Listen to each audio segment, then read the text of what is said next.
sai fa an yi gidayen nan. Wallahi sai an yi gidayen nan. Saboda wannan fitowar da na yi, dole ne a yi gidayen nan. Kuma ba wanda ya sai a hana. Wannan haka yake.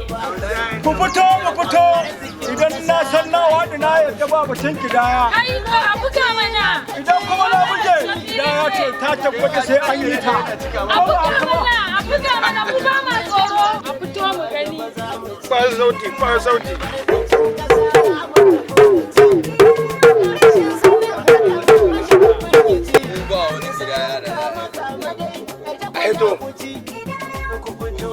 A hito ga shi, a yi ma bi goyon bayan gidaya ba, kawai ba wannan magana. Ba magana gidaya. To kun jiya. A to sai dai a fito a kara. Yan fito an kara shi zai fara yi za a yi ko ba za a yi ba. Kawai dan kai da a hito a kara mu kawai. A gani. A bari babba na. Babba na nan to sai dai a kirawo shi a zo a buga.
Ku taimaka ku fito ai fito da tsoho da saurayi gida ma'aikatan mu za su yi da ni da kai kuma da ke da shi da ku da su da sanar da su su zam cikin shiri in karayi babu su da ban arzikin kasa karayi babu su lokaci ga lokacin da ya zo mu yi lokaci domin tana da riba gaba za mu ci don albarkacin kasa za mu taho mu ci rashin sanin hakan kuma shiga firgici sai an kama dai ai ta kula ku ci ku fito mu je su ma su fito mu je ki fito mu je kai ma ka fito mu je hukumar sanso tana jira da a fito a yi kidaya da ɗai da ɗai ku taso ku zo mu je a tantance yan ƙasa da ƙauye da yan gari kidaya da ɗai da ɗai ku taso ku zo mu je a tantance yan ƙasa da ƙauye da yan mace kidaya da ɗai da ɗai don ku zo mu je a tantance yan ƙasa da ƙauye da yan gari